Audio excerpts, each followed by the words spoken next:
आज अपन मोशन एक जैसे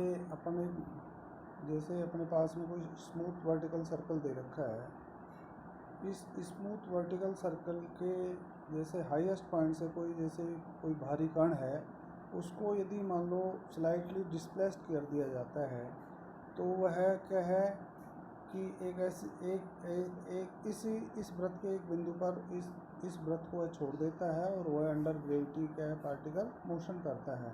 तो अपन उसके सब्सिक्वेंट मोशन को इसमें अपन डिस्कस करेंगे।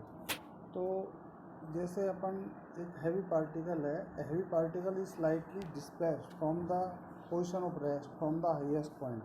मतलब क्या है कि उसके हाईएस्ट पॉइंट से रेस्ट विरामावस्था से क्या है उसको स्लाइटली डिस्प्लेस किया जाता है ऑफ ए वर्टिकल सर्कल, एक वर्टिकल सर्कल के हाईएस्ट पॉइंट से, और फॉल्स अंडर ग्रेविटी, और वह गुरुत्वाकर्षण के अंतर्गत गिरता है। तो उसके most determine where the particle will leave the circle, कहाँ पार्टिकल उस सर्कल को छोड़ेगा, और उसका अपन को देखना है, उसको तय करना है कि वह पार्टिकल सर्कल को कब छोड़ता है और उसका सब्सिक्वेंट मोशन क्या होगा, वो अपन इसमें डिस्कस करेंगे। तो ये अपने पास में जैसे ये दे रखा है वृत्त है, इस वृत्त का स्मूथ वर्टिकल सर्कल है, इसका हाईएस्ट पॉइंट मान लीजिए ए है, इसका हाईएस्ट पॉइंट ए है। यहाँ से पार्टिकल को विरामावस्था से क्या है डिस्प्लेस किया जाता है। तो अलोंग दी सर्कल इस सर्कल के ऊपर इसको डिस्प्लेस किया गया। तो किसी समय टी पर मान लीजिए कहाँ पर है वो बिंदु पी पर है, और ये जो यहाँ से जो पार्टिकल है उसका m द्रव्यमान का कण है, और वो स्मूथ वर्टिकल सर्कल के theta S highest point A से क्या है उसको थोड़ा सा सरकाने पर गुरुत्वाकर्षण में चलना प्रारंभ करता है।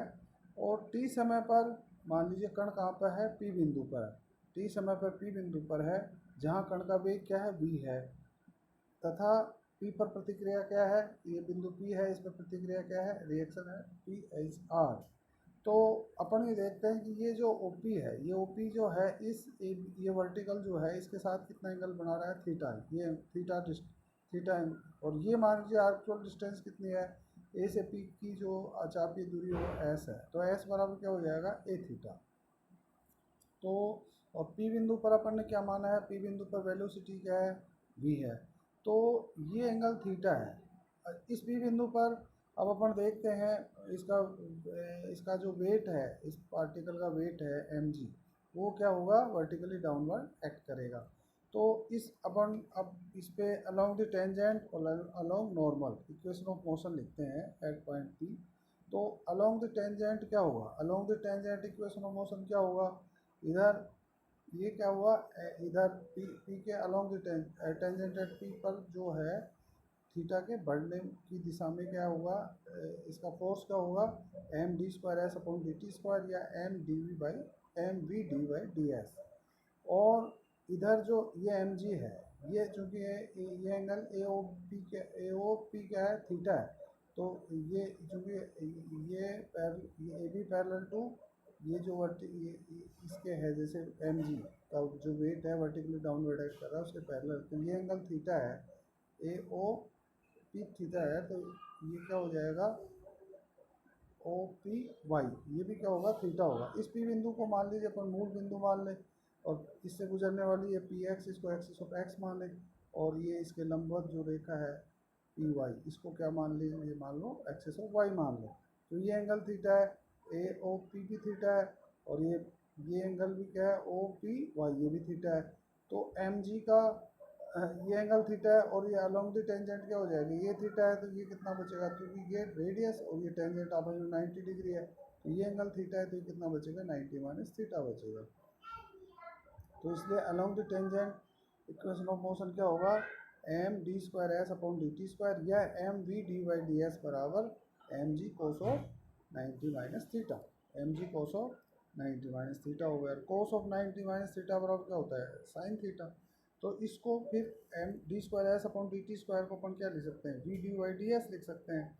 तो एम तो दोनों साइड में कैंसिल हो गया, तो V D Y D S बराबर अपन लिख सकते हैं जी साइन थीटा। अब एस बराबर चूंकि क्या है, एस ये एक्चुअल डिस्टेंस बराबर क्या है, ए थीटा के बराबर, तो डी एस बराबर क्या हो गया, ए डी थीटा हो गया। तो वी डी वाई बराबर A D theta is equal to G sine theta, या अब इसको सरल करें वी डी बराबर A G sine theta D theta. अभी ये वेरिएबल यहाँ पे सेपरेबल हैं, इसलिए प्रत्येक पद को इंटीग्रेट करके कांस्टेंट टर्म सी अपन जोड़ देते हैं। तो integral of V D Y बराबर integral of A G sine theta plus some constant C. अब v का with respect to v differentiation V square by two integration V square by two आ गया। अब साइन थीटा का integration क्या होता है, माइनस कोस ऑफ थीटा, तो इसका आ गया minus A G cos of theta plus some constant C. तो कांस्टेंट ऑफ इंटीग्रेशन सी का मान अपने को निकालना है। तो सी का मान निकालने के लिए क्या करेंगे, क्योंकि पार्टिकल क्या है, हाईएस्ट पॉइंट ए से डिस्प्लेस किया गया है, अर्थात विराम अवस्था से इसको यहाँ से किसका स्लाइड किया जाता है, सरकाया जाता है।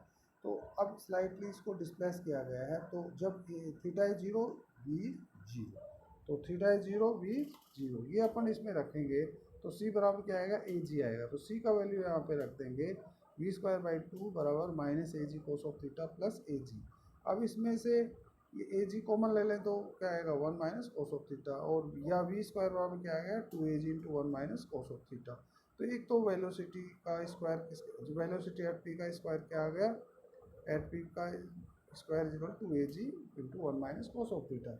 अब अलोंग द नॉर्मल और लिखते हैं अपन, normal in inward direction, equation of motion क्या होगा, अंदर की तरफ। अब एट पॉइंट पी क्या है, रेट इसका एक तो M G vertically downward act कर रहा है, पी बिंदु पर प्रतिक्रिया क्या है आर, ये इस साइड में आउटवर्ड डायरेक्शन में है, और एम वी स्क्वायर अपॉन ए ये फोर्स क्या है, इनवर्ड डायरेक्शन में है।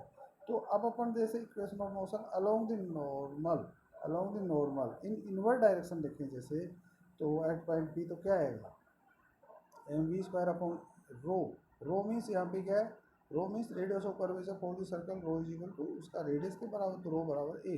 तो M V square upon A बराबर क्या होगा, क्योंकि इनवर्ड डायरेक्शन में देख रहे हैं, तो ये तो बराबर M V square upon A बराबर क्या आ जाएगा, माइन आर बाहर की तरफ है तो अंदर की तरफ माइनस आर, तो माइनस आर प्लस, अब ये एम जी, अब ये M G cos of theta inward direction में, तो M G cos of theta. तो इसका मतलब क्या हुआ, अलोंग द नॉर्मल क्या हुआ, equation of motion M B square upon A बराबर M G cos of theta minus R. तो ये आया M G square upon rho बराबर M G cos of theta minus R. अब चूंकि अभी अपन ने देखा है कि रेडियस ऑफ रो बराबर क्या होता है, ए होता है फॉर द सर्किल, तो M B square upon A बराबर क्या हुआ, M G cos of theta minus R. तो अब यहाँ से आर बराबर क्या आएगा, M G cos of theta minus M upon A V square, और वी स्क्वायर का मान अपन ने यहाँ से निकाला है two A G into one minus cos of theta, तो ये इसका मान यहाँ रख देते हैं वी स्क्वायर का। तो ये रखने के पश्चात अपन इसको सोल्व करते हैं, तो सोल्व करने से आर बराबर क्या आएगा, three M G cos of theta minus two M G. अब इसमें से एम जी कॉमन ले लें तो क्या आएगा, three cos theta minus two, तो आर बराबर क्या आ गया, M G into three cos theta minus two. तो आर बराबर यह आ गया, मतलब थीटा एंगुलर डिस्टेंस चलने के पश्चात जिस बिंदु पर होता है, पी बिंदु पर होता है, उस बिंदु पर उसका रिएक्शन तो क्या होगा, एम जी आर बराबर M G into three cos theta minus two, और उस पर वेलोसिटी का स्क्वायर क्या होगा, two A G into one minus cos of theta.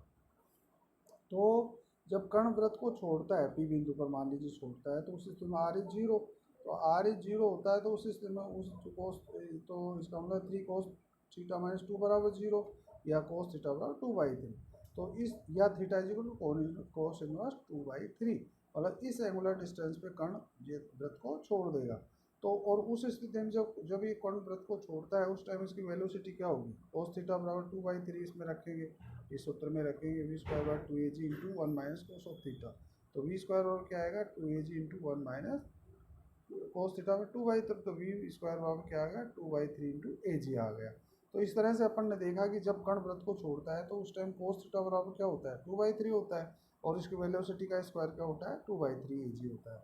तो अब अपन क्या है कि ये कण जब बिंदु पी पर पार्टी इसको वृत्त को छोड़ देता है, तो इसके बाद में पैराबोलिक पाथ का अनुसरण करता है। तो ये इस पैराबोलिक पथ का समीकरण क्या होगा, वाई बराबर X tan alpha, alpha means ये एंगल थीटा है, तो ये एंगल थीटा और ये 90 माइनस थीटा, और ये पूरा 90 है, तो ये कितना बचेगा, ये थीटा बच जाएगा, ये कितना बच जाएगा, थीटा। तो एक्स इसका इक्वेशन ऑफ मोशन क्या आ जाएगा, पैराबोलिक पाथ का, वाई बराबर X tan theta plus half G X square upon two V square cos square theta, ये आएगा V square cos square theta. तो वी स्क्वायर का मान अभी अपन ने निकाला है 2/3 AG। वी स्क्वायर का मान क्या निकाला अपन ने 2/3 AG। और कोस थीटा का मान क्या निकाला अपन ने, ये कोस ऑफ ये V square cos square theta, cos square theta cos theta 2/3 रखा है। तो इस तरह से जो पैराबोलिक समीकरण आएगा तो वो उसका समीकरण क्या आएगा, y बराबर ये आ जाएगा y इजिकल टू √5 ये आ गया √5/2 into x plus 27/16 into x square, ये आ गया। अब ये इसका जो लेटेस्ट रेक्टम जो होगा, इसका लेटेस्ट रेक्टम क्या आएगा, लेटेस्ट रेक्टम क्या होगा, इस इजिकल टू क्या आएगा 2/g इंटू इस पैराबोलिक पाथ का लेटेस्ट रेक्टम क्या आएगा 2/g, इसका सूत्र होता है 2/g into horizontal component of velocity at P का होल स्क्वायर। तो इसका वेलोसिटी एट पी क्या है, v है। तो v का हॉरिजॉन्टल कंपोनेंट क्या आएगा, इस v का हॉरिजॉन्टल कंपोनेंट क्या हो, v cos ऑफ थीटा। तो v cos ऑफ थीटा का होल स्क्वायर हो गया। तो 2/g into v cos of theta का होल स्क्वायर। तो v square cos square theta, v square का मान अभी अपन ने निकाला 2/3 AG और कॉस थीटा बराबर क्या निकाला 2/3। तो ये वैल्यू अपन इसमें रख देते हैं। तो ये वैल्यू रख करके सरल करेंगे तो लेटेस्ट रेक्टम ऑफ पैराबोला क्या आएगा 16/27 की। इस तरह से अपन क्या निकाल सकते हैं कि कर्ण वृत्त को जब छोड़ता है तो उस टाइम उसके पश्चात क्या है, वह एक पैराबोलिक पाथ का अनुसरण करता है। इसका इक्वेशन ऑफ मोशन अपन ने निकाला, पैराबोलिक पाथ का इक्वेशन क्या होता है, और उस पैराबोला को जो पाथ है उसका लेटेस्ट रेक्टम क्या होगा, पैराबोला का जो लेटेस्ट रेक्टम क्या होगा उसके बारे में अपन ने इसमें डिस्कस किया। Thank you.